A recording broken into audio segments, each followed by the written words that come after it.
Sardinas, gatas at pati sabon. Nagmahal na po ang mga yan mga kapuso at ayon sa DTI, lagpas 40 produkto pa ang nakapila sa hirit na taas presyo. Saksi, si Bernadette Reyes.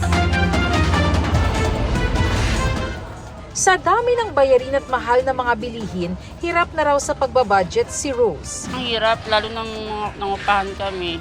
Araw-araw na budget, toothpaste, shampoo, sabon, tapos pagkain, titipirin mo. Minsan isang lutuan na lang. Malungkot na balita dahil ang kanyang pagbabudget tila hihigpit pa sa price adjustment ng ilang pangunahing bilihin.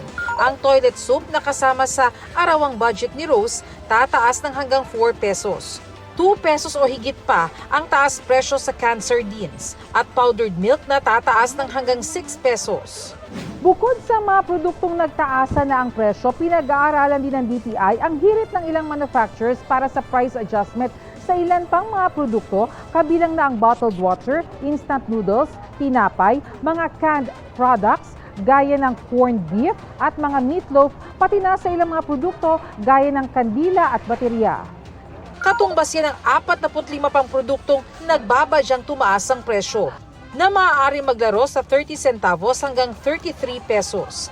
Ang mga pagbabago sa presyo inilalathala ng DTI sa pamamagitan ng digitalized pricing na kung tawagin ay e-presyo na makikita online.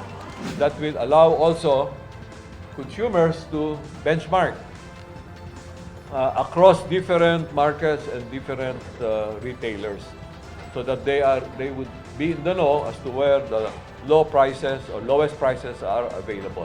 Sa pagpupulo ng National Price Coordinating Council kanina, napag-usapan rin kung paano mas epektibong maipatutupad ang pagtatakda ng Suggested Retail Price o SRP.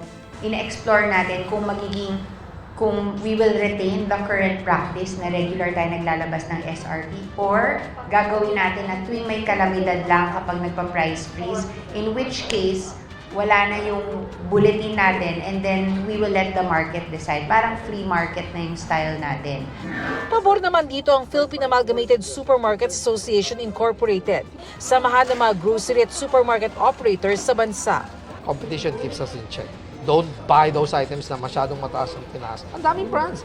Pag lahat sila nagtaas, may papasok na bagong players. Para sa GMA Integrated News, Bernadette Reyes ang inyong saksi. Mga kapuso, sama-sama tayong maging saksi. Mag-subscribe sa GMA Integrated News sa YouTube at para sa mga kapuso abroad, samahan niyo kami sa GMA Pinoy TV at sa www.gmanews.tv.